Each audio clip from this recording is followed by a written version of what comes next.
नमस्कार friends, time to study YouTube channel में आप सभी का स्वागत है। आज का हम लोग का टॉपिक जो होने जा रहा है वो है भक्ति आंदोलन। इसके बाद हम लोग सूफी आंदोलन डिस्कस करेंगे। इससे पहले हम लोग ने सल्तनत कालीन कवर कर लिया है, विजयनगर और बहमनी साम्राज्य के बारे में भी देख चुके हैं और इन दोनों का एमसीक्यू भी कंबाइंड रूप से हम लोग देख चुके हैं। हम लोग भक्ति आंदोलन देखेंगे, उसके बाद सूफी आंदोलन देखेंगे और दोनों से रिलेटेड कंबाइंड वीडियो होगा जो एमसीक्यू के फॉर्म में, जो अब तक आपके एग्जाम में पूछे गए हैं। ठीक है फ्रेंड्स, हम लोग स्टार्ट करते हैं। आज का टॉपिक है भक्ति आंदोलन। देखिए, भक्ति आंदोलन में 13 से 16 शताब्दी के बीच में भक्ति आंदोलन की चर्चा हम लोग करेंगे मध्यकालीन भारतीय इतिहास में। देखिए, धर्म, इसमें कुछ पॉइंट आएंगे जो इसको समझने के लिए हम लोग पहले उसको डिस्कस कर लेते हैं। जैसे धर्म, धर्म क्या है? तो धर्म क्या है? धारण करने योग्य, जो धारण करने योग्य हो उसको धर्म कहा गया है ना। और हिंदू धर्म का उद्देश्य, मेनली भक्ति आंदोलन जो है हिंदू धर्म से रिलेटेड है और सूफी जो होगा इस्लाम से रिलेटेड हो जाएगा, है ना। तो हिंदू धर्म का उद्देश्य क्या है? तो मोक्ष की प्राप्ति। हिंदू धर्म में मो- धर्म का अर्थ, मुख्य उद्देश्य क्या हो जाता है? मोक्ष की प्राप्ति। और मोक्ष की प्राप्ति किस तरह से किया जा सकता है? तो अच्छे कर्म करके, ज्ञान से और भक्ति मार्ग से। ये तीन तरह से मनुष्य क्या कर सकता है? मोक्ष की प्राप्ति कर सकता है। भक्ति मार्ग में देख सकते हैं ईश्वर की प्रार्थना करना या उसकी आराधना करना। इन मार्गों से भी भक्ति से मोक्ष की प्राप्ति की जा सकती है। भक्ति देख लीजिए, भक्ति क्या है? प्रार्थना करके या आराधना करके ईश्वर की। उसके बाद भक्ति के मार्ग क्या हो सकते हैं? भक्ति के मार्ग क्या है? देखिए, सगुण भक्ति और निर्गुण भक्ति, है ना। आप लोग पॉइंट वाइज अच्छा से देखेंगे, बहुत अच्छा अच्छा टॉपिक वाइज दिया हुआ है। सगुण भक्ति, सगुण भक्ति में क्या होता था, लोग मूर्ति पूजक होते थे। सगुण भक्ति के लोग क्या होते थे? मूर्ति पूजक होते थे। और निर्गुण भक्ति के लोग वो होते थे जो ईश्वर के निराकार रूप की पूजा करते थे। वो निर्गुण भक्ति हो गई। और सगुण भक्ति वो हो जाता है जो मूर्ति पूजक होते हैं। ये काफी पॉइंट अभी आगे हम लोग को मिलेगा, सगुण भक्ति और निर्गुण भक्ति। कौन कौन संत सगुण भक्ति से थे, कौन कौन संत निर्गुण भक्ति थे, तो वहाँ हम लोग सगुण निर्गुण देखेंगे। आप लोग देख सकते हैं, सगुण भक्ति मूर्ति पूजक और निर्गुण भक्ति ईश्वर का निराकार रूप, है ना। ध्यान रखेंगे। और उसके बाद मूर्ति पूजा करने में जो होता था, जैसे राम श्री की पूजा, है ना। राम शर्थी की पूजा और कृष्ण शर्थी, मतलब राम की पूजा और कृष्ण की पूजा, है ना, मूर्ति के रूप में। तो राम राम के भक्त में से कौन आते हैं? तो रामानंद, आप लोग नाम सुने होंगे, तुलसीदास, ये राम भक्त थे, है ना। राम की भक्ति क्या करते थे। उसके बाद कृष्ण की आराधना करने वालों को देख सकते हैं आप लोग, क्या चैतन्य महाप्रभु, कृष्ण की भक्ति। मीराबाई के नाम से तो आप लोग, मीराबाई को तो आप लोग जान ही रहे होंगे, है ना। मीराबाई कृष्ण भक्ति, है ना। उसके बाद सूरदास, ये भी कृष्ण भक्ति, है ना। उसके बाद देखिए, भक्ति आंदोलन का आरंभ दक्षिण भारत में 8वीं शताब्दी में शंकराचार्य ने किया। क्वेश्चन कभी कभी आता है, भक्ति आंदोलन का प्रारंभ कहाँ से हुआ? तो दक्षिण भारत से हुआ। कब हुआ? तो 8वीं शताब्दी में हुआ। और किसके द्वारा हुआ? तो शंकराचार्य के द्वारा हुआ। शंकराचार्य क्या थे? तो शिव के भक्ति करते थे। शंकराचार्य क्या थे? शिव की भक्ति करते थे। इसका विस्तार, शिव की भक्ति जो करते थे, इसका विस्तार जो आगे चल के इसका विस्तार हुआ तो अलवर, है ना, इसका विस्तार हुआ तो दो दो संप्रदाय हुए, अलवर और नायनार। अलवर जो होता था, ये क्या हुआ करते थे? ये विष्णु को मानते थे। और नायनार जो होते थे वो क्या करते थे? शिव को मानते थे, है ना। क्वेश्चन कभी कभी आता है कि नायनार कौन हुआ? तो शिव की आराधना करने वाला है। अलवर कौन हुआ? तो विष्णु की पूजा करने वाले, हाँ, कंफ्यूज नहीं करना है। उसके बाद देखिए, कुछ कुछ संत हुए और वो उसके उसके वक्तव्य क्या हुआ करते थे, इसके बारे में दिया हुआ है। देखिए, शंकराचार्य को क्या अद्वैतवाद कहा गया है? शंकराचार्य क्या कहा गया है? अद्वैतवाद। वो ब्रह्म ही सत्य है, उसका मानना था कि ब्रह्म ही क्या है? सत्य है। उसके बाद देखिए, माधवाचार्य, माधवाचार्य क्या था? कौन थे? तो द्वैतवाद, है ना, द्वैतवाद। उसके बाद निम्बकाचार्य, निम्बकाचार्य क्या था? द्वैता द्वैतवाद, है ना, द्वैता द्वैतवाद। कौन हुए? तो निम्बाचार्य। उसका वल्लभाचार्य, वल्लभाचार्य क्या थे? तो शुद्ध द्वैतवाद, है ना, शुद्ध द्वैतवाद। उसका बाद रामानुजाचार्य क्या हुए? तो विशिष्ट द्वैतवाद। ये क्वेश्चन में आता है ना, एग्जाम में मैक्सिमम क्वेश्चन इस सबसे रिलेटेड आता है, कौन क्या क्या थे ना, इसको आप लोग अच्छा से नोट डाउन करके इसको ध्यान में रखेंगे। उसके बाद हम लोग एक एक संत के बारे में देखेंगे, उसकी कहाँ जन्म हुआ, उन्होंने क्या क्या उपदेश दिए, है ना, सारा के बारे में हम लोग डिस्कस करते हैं। आज का पहला टॉपिक भक्ति आंदोलन के संत को देख लेते हैं। देखिए, भक्ति आंदोलन के उस संतों के बारे में हम लोग डिस्कस करेंगे। इनमें से पहला आ जाता है कौन, तो शंकराचार्य। शंकराचार्य ये क्या थे, शंकर के भक्त थे, है ना, शिव शंकर के क्या थे, भक्त थे। इनका जन्म कभी कभी एग्जाम पूछता है, तो जन्म कहाँ हुआ था इसका, कलारी। कलारी कहाँ पता है, तो केरल में, है ना। इसका मृत्यु कहाँ होता है, तो केदारनाथ उत्तराखंड में। और इन्होंने 12 ज्योतिर्लिंगों की स्थापना कराई थी।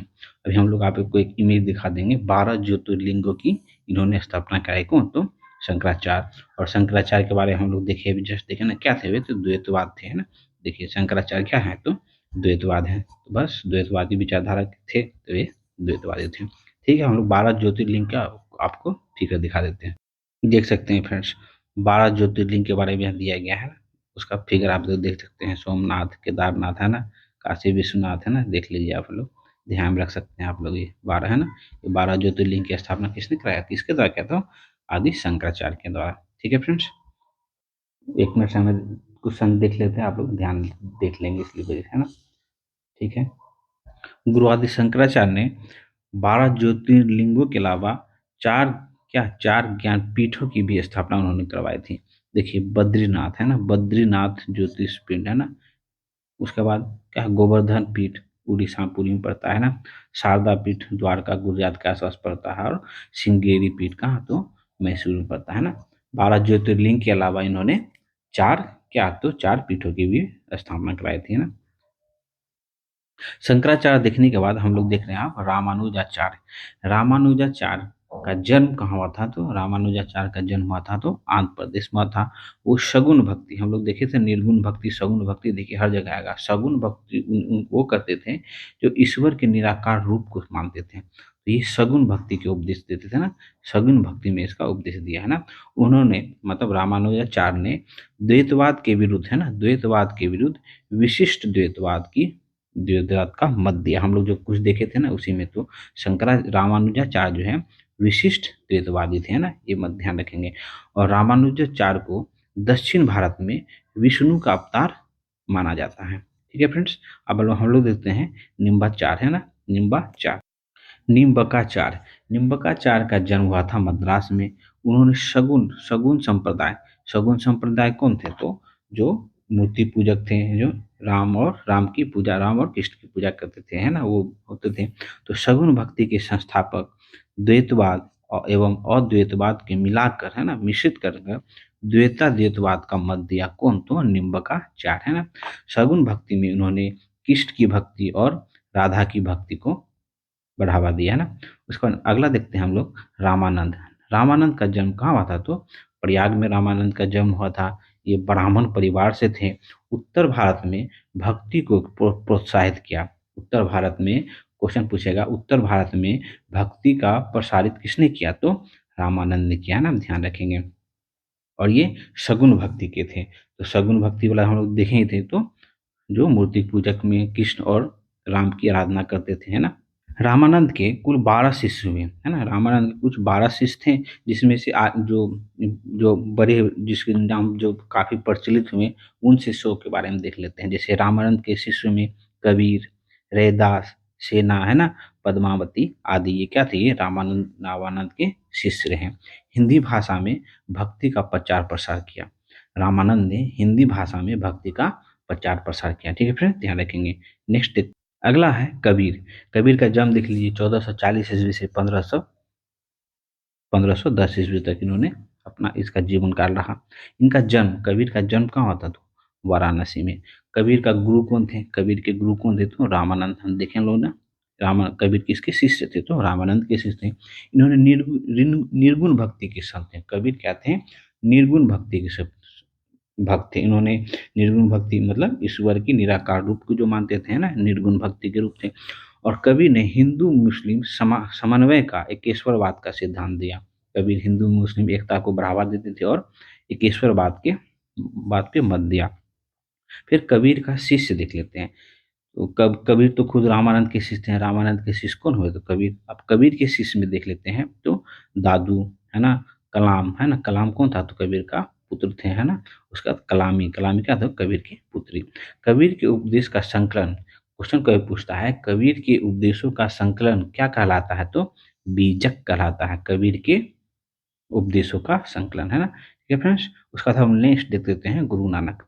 गुरु नानक से तो आप लोग परिचित ही होंगे। गुरु नानक का जन्म कब हुआ? क्वेश्चन पूछा है कि गुरु नानक का जन्म कब हुआ था? तो 1469 ईस्वी में गुरु नानक का जन्म हुआ। किस जगह पे हुआ? तो तलबंडी। तलबंडी कहाँ पड़ता है? पाकिस्तान में। उसी के जन्म स्थान को क्या कहा गया है? तो ननकाना साहिब कहा गया है। और गुरु नानक का मृत्यु कहाँ होता है? तो करतारपुर में, है ना, ध्यान रखें, करतारपुर। और गुरु नानक कौन थे? तो सिख धर्म के संस्थापक थे। उन्होंने एकेश्वरवाद पे क्या है, केशववाद पे बल दिया। और ये निर्गुण भक्ति थे, किसके संप्रदाय अनुयायी थे? किस वक्त के? तो निर्गुण भक्ति के अनुयायी थे। अब हम लोग देखते हैं चैतन्य।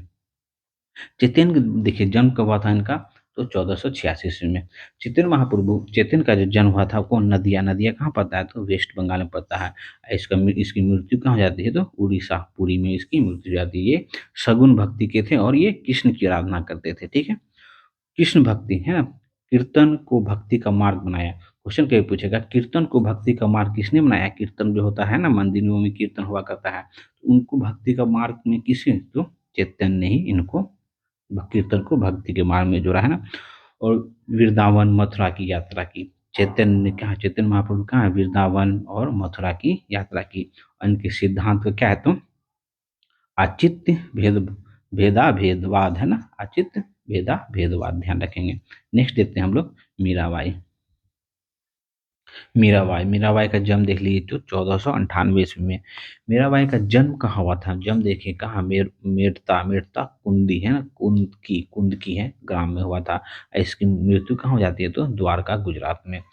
ये रत्न सिंह राठौर की इकलौती पुत्री थी। किसकी? तो रत्न सिंह राठौर की इकलौती पुत्री थी। इसका विवाह उदयपुर के राजा राणा संगा के पुत्र भोजराज से हुआ था। इनका गुरु कौन रहा था? इनका गुरु रैदास रहे, ना, जो कि क्या थे?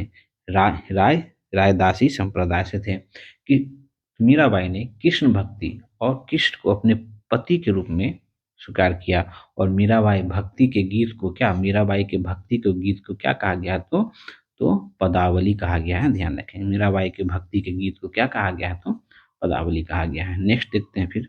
अब नेक्स्ट है तुलसीदास। तुलसीदास का जन्म 1532 ईस्वी में कहाँ होता है? तो राजापुर बैठा, है ना, यूपी में पड़ता है, वहाँ पे हुआ तुलसीदास का जन्म। इनकी भक्ति क्या था? ये सगुन भक्ति के संत थे। राम के स्वरूप की पूजा करते थे। कौन? तो तुलसीदास।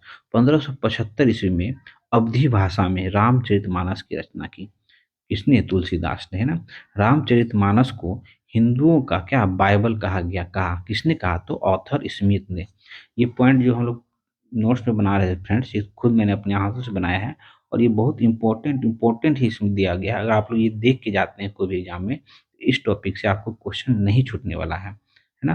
तो आगे देखते हैं। शैव और वैष्णव के बीच एकता को स्थापित करने का प्रयास किया। शैव और वैष्णव के बीच एकता का स्थापित करने का प्रयास किसने किया? तो तुलसीदास ने। विनय पत्रिका और कवितावली और गीतावली जैसे 25 रचनाएं की। किन्होंने? तो तुलसीदास ने। तुलसीदास अकबर, जहांगीर के समकालीन थे। कभी कभी क्वेश्चन पूछा जाता है कि तुलसीदास किसके समकालीन थे? तो अकबर और जहांगीर के समकालीन रहे। नेक्स्ट है रैदास। रैदास को रविदास भी कहा जाता है। ठीक है, इनका जन्म हुआ था कहाँ? तो वाराणसी में इनका जन्म हुआ था रैदास का। ये हरिजन परिवार से थे। रैदास का थे तो हरिजन परिवार से थे। कबीर ने इन्हें संतों का संत कहा। क्वेश्चन पूछा जाता है कि कबीर ने किसी संतों का संत कहा? तो रैदास को कहा, ना, ध्यान रखेंगे। और एक वक्तव्य आप लोग बहुत बोले भी होंगे और सुने भी होंगे, मन चंगा तो कटौती में गंगा। ये रैदास ने ही ये वर्ड कहा है। ठीक है।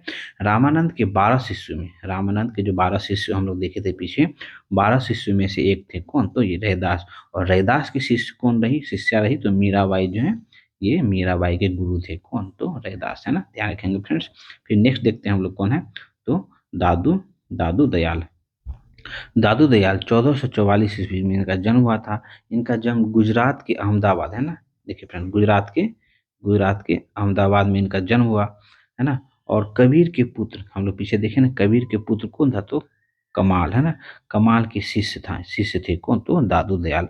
कबीर पंथी थे और निर्गुण भक्ति के संत थे। हिंदू मुस्लिम एकता पे इन्होंने बल दिया। कौन? दादू दयाल ने। और ये अकबर के समकालीन थे, है ना, सारा पॉइंट इंपॉर्टेंट है फ्रेंड्स, आप लोग ध्यान रखेंगे। नेक्स्ट नेक्स्ट है सूरदास। सूरदास का जन्म 1458 में हुआ था। इनका जन्म आगरा यूपी में हुआ था। और इनके गुरु कौन थे तो वल्लभाचार्य। वल्लभाचार्य कौन थे तो शुद्ध द्वैतवाद, हम लोग पीछे देख चुके हैं। और सूरदास जो है कृष्ण भक्ति के संत थे और ये सगुन भक्ति किया करते थे। सूरसागर, सुरसावली, साहित्य लहरी की रचना की ब्रज भाषा में किसने की तो सूरदास ने की, है ना फ्रेंड्स, ध्यान रखेंगे। उसका अगला देखते हैं नामदेव। नामदेव जो थे रामानंद के 12 शिष्यों के समकालीन थे। नामदेव जो रामानंद के 12 शिष्य हम लोग देखें, ये उनके शिष्यों के समकालीन थे, है ना। और इनका जन्म एक दर्जी परिवार में हुआ था। और ये आरंभिक जीवन में ये क्या थे, एक डाकू थे, है ना। आरंभिक जीवन में एक डाकू थे, है ना। ठीक है फ्रेंड्स, नेक्स्ट देखते हैं फिर। अब है शंकरदेव। शंकरदेव का जन्म 1449 ईस्वी में असम के कामरूप क्षेत्र में हुआ, है ना। और ये चैतन्य महाप्रभु के रूप में प्रसिद्ध हुए, है ना। चैतन्य महाप्रभु के रूप में प्रसिद्ध हुए। और शंकरदेव ने विष्णु विष्णु कृष्ण अवतार की पूजा की। विष्णु के मिला था, कृष्ण अवतार की इन्होंने भक्ति किया, है ना। उन्होंने मूर्ति पूजा और जाति व्यवस्था का विरोध भी किया। कौन तो शंकरदेव। संस्कृत भाषा में रत्नाकर की रचना की। किन्होंने तो शंकरदेव ने। असम में कृष्ण भक्ति को बढ़ावा दिया। किसने तो शंकरदेव ने। ठीक है फ्रेंड्स, नेक्स्ट देखते हैं फिर। नेक्स्ट है मध्वाचार्य।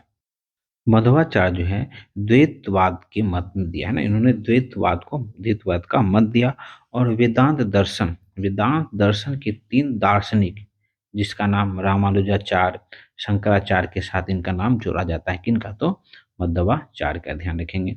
उसके बाद अगला है वल्लभाचार्य। वल्लभाचार्य, इसका जन्म तेलंगाना के एक ब्राह्मण परिवार से थे, है ना। और इसके दर्शन शुद्ध द्वैतवाद कहलाता है। इसका दर्शन शुद्ध द्वैतवाद कहलाता है। कबीर और गुरु नानक की तरह इन्होंने वैवाहिक जीवन में व्यतीत किया, है ना। विवाहिक। उसके बाद नेक्स्ट है एकनाथ। एकनाथ का जन्म औरंगाबाद में हुआ था। जाति एवं धर्म में कोई भेदभाव नहीं रखते थे।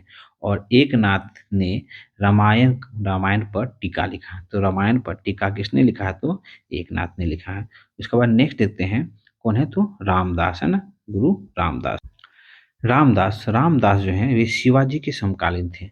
शिवाजी के समकालीन कौन थे तो रामदास। क्वेश्चन पूछा जाता है ये मेनली। उसके बाद दास बोध नामक, है ना, दास बोध नामक एक ग्रंथ की रचना की है। किसने तो रामदास ने। और धरकरी संप्रदाय के प्रमुख संत माने जाते हैं। कौन तो रामदास।